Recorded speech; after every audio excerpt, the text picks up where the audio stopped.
Destiny 2 patch 111 is what I believe to be a small step in the right direction. It's the first sign of Bungie keeping their word on improving the endgame, and it's got a few new features worth talking about, as well as that paywall removal that was very much needed for those who haven't yet purchased the Curse of Osiris. The first thing I want to bring up is Masterwork weapons. These are a new legendary weapon type that will have an extra stat like increased reload speed, and they also work as a kill tracker. Dismantling one of these weapons will give you a Masterwork core that, along with some legendary shards, will allow you to reroll and upgrade that weapon. It's worth mentioning that there are two kinds of trackers. There's a Vanguard tracker for PvE and a Crucible tracker for PvP. In order to switch between the two, you'll have to give up a few of your Masterwork cores and some legendary shards, but it will allow you to choose which stat you'd like tracked. Then on the Xur front, we have the introduction of Fated Engrams that for 97 legendary shards, you get a guaranteed exotic that you've never obtained before, which honestly sounds like a really great addition to me, but I'm not really sure how much I'll personally use it, since the hunt for loot is kind of most of the fun for me. But to aid my hunt, 3 of Coins return from Destiny 1, which will allow you to get a chance at exotics from killing bosses. So at the end of a strike, whenever you take out the boss, it might just drop a exotic engram for you, which sounds pretty great to me, since my drop rates have been down a lot lately. Taking a break from new materials and additions, I'm actually going to address the whole paywall situation for a little bit.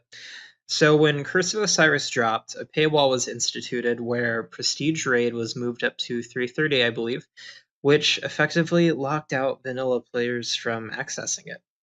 However, in this recent patch, Bungie has taken that away and reduced it back to 300, so vanilla players will still be able to go enjoy the Prestige Raid as normal.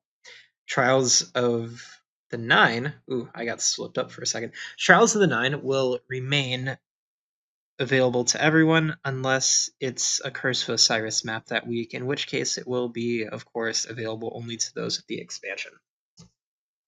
All of that being said, the Nightfall will still retain its power level of 330 and will not be going down, so you do need the expansion if you want to do the current Nightfalls. But going back to gear again 1 second before I close out, is that certain vendors will be selling their armor and weapons in a weekly rotating slot. I'm pretty sure I read yesterday that if you turn in faction packages, you can increase the amount of slots available to buy from. However, I haven't really gotten in there and tested that myself, so don't hold me to that. Another small thing to note is that Shax, Zavala, and Tess are going to be selling Fire Team gifts, which, upon the completion of activities, will give everyone in your Fire Team a little gift. I'm assuming it's going to be probably nothing more than a blue or a legendary at the most. Haven't really gotten to try it out yet, but that's something to keep your mind on. So what made me decide to make this little video?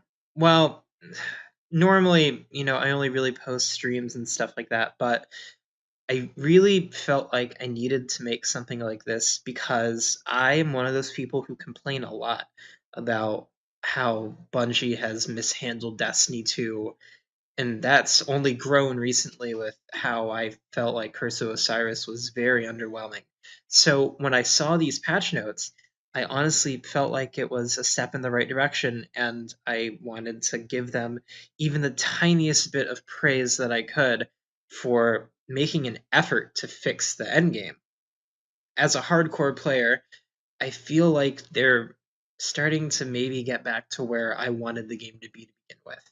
Does that excuse them for making all the mistakes that they did? Well, no, not really, but if they can make a game that will keep me engaged and keep me wanting to play, then I'm just going to keep pointing them in the right direction till I get the game that I want back. My predictions are honestly that by the time year 2 rolls around, this whole fix the end game will have run its course, and it will, I'll assume, be on the same level as Destiny 1, but that's a heavy assumption. We'll have to see. Anyways, I may or may not return to videos of this format. I say return, I've never really done it before. But depending on how I'm feeling about this once it comes out, I may decide to do more, may not. I don't know. We'll see how it goes. If anyone has any thoughts or opinions, go ahead and leave them in the comments. I'll read over and respond. Yeah, that's all I got today.